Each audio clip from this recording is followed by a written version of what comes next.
पहले हम समझते हैं रैशनल नंबर होता क्या है। तो अभी तक आपने सबसे पहले कौन कौन से नंबर पढ़े हैं? Natural numbers. नेचुरल नंबर क्या होते हैं?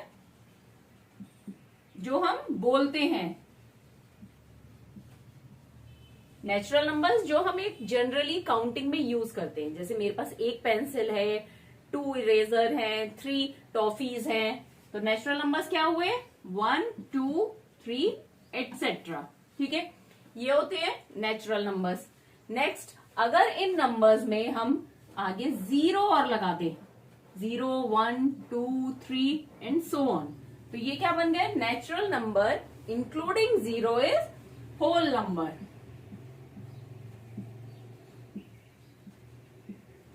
ठीक है, अब अगर इसमें हम 0 से पहले नंबर्स ऐड कर दें, 0 से पहले मतलब माइनस के नंबर, जैसे -3, -2, -1, 0, 1, 2 एंड सो ऑन।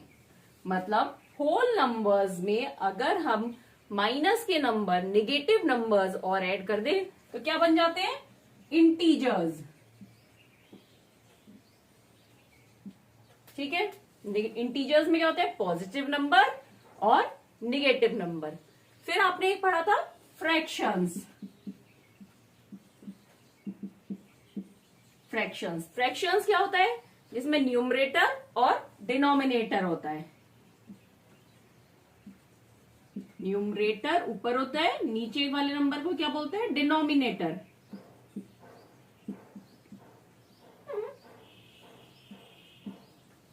ठीक है, अब यहां पे क्या होता है? न्यूमरेटर और डिनोमिनेटर दोनों ही पॉजिटिव नंबर होते हैं। न्यूमरेटर 0 या पॉजिटिव नंबर और डिनोमिनेटर पॉजिटिव नंबर। न्यूमरेटर क्या होगा? 0 और पॉजिटिव नंबर, और डिनोमिनेटर क्या होगा? कोई भी पॉजिटिव नंबर। ठीक है, तो ये अगर कोई नंबर पॉजिटिव नंबर्स से या पॉजिटिव इंटीजर्स, या हम कह सकते हैं होल नंबर्स जिसका न्यूमरेटर हो और डिनोमिनेटर एक नेचुरल नंबर हो, उसे हम फ्रैक्शंस बोलते हैं। पर अगर यहाँ न्यूमरेटर में कोई नेगेटिव नंबर आ जाए या डिनोमिनेटर में कोई नेगेटिव नंबर आ जाए या दोनों ही कोई नेगेटिव नंबर हो, तो उसे क्या बोलेंगे हम? उसे बोलेंगे हम रैशनल नंबर।